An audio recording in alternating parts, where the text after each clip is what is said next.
Radhe Radhe my YouTube family. आइए बहुत ही प्यारा सा गाना भजन सुनते हैं। कन्हैया अब तो आ जाओ, कन्हैया अब तो आ जाओ, तुम्हारी याद आती है।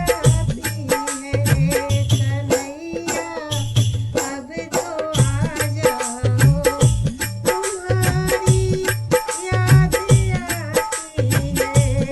कन्हैया अब तो आ जाओ। गाने को सुन करके भजन को बहुत ही रोना आता है।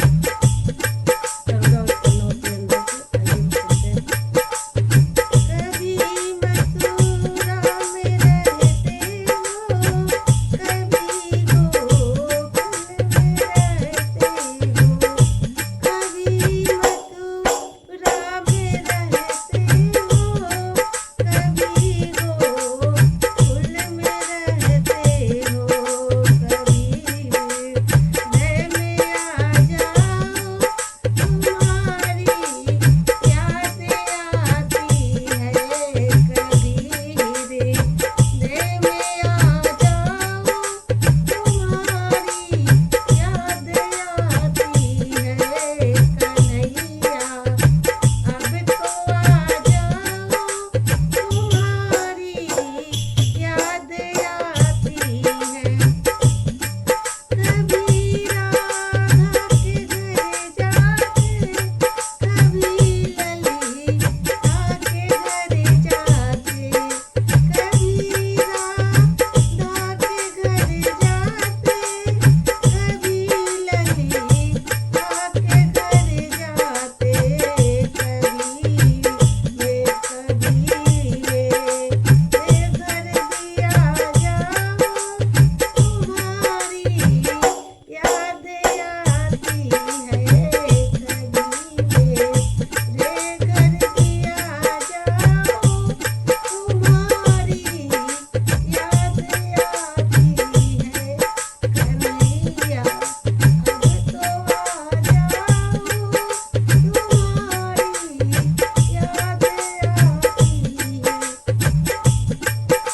कभी संतों से मिलते हो, कभी भक्तों से मिलते हो। कभी संतों से मिलते हो, कभी भक्तों से मिलते हो। कभी हमको भी मिल जाओ, तुम्हारी याद आती है। कभी हमको भी मिल जाओ, तुम्हारी याद आती है। कन्हैया अब तो आ जाओ, तुम्हारी याद आती है। कभी दर्शन दिखाते हो, कभी भक्तों से मिलते हो। कभी दर्शन दिखाते हो, कभी मंदिर में आते हो। झलक हमको भी दिखलाओ, एक झलक हमको भी आके दिख जाओ, तुम्हारी याद आती है। कन्हैया जय हो, अब तो मिल जाओ।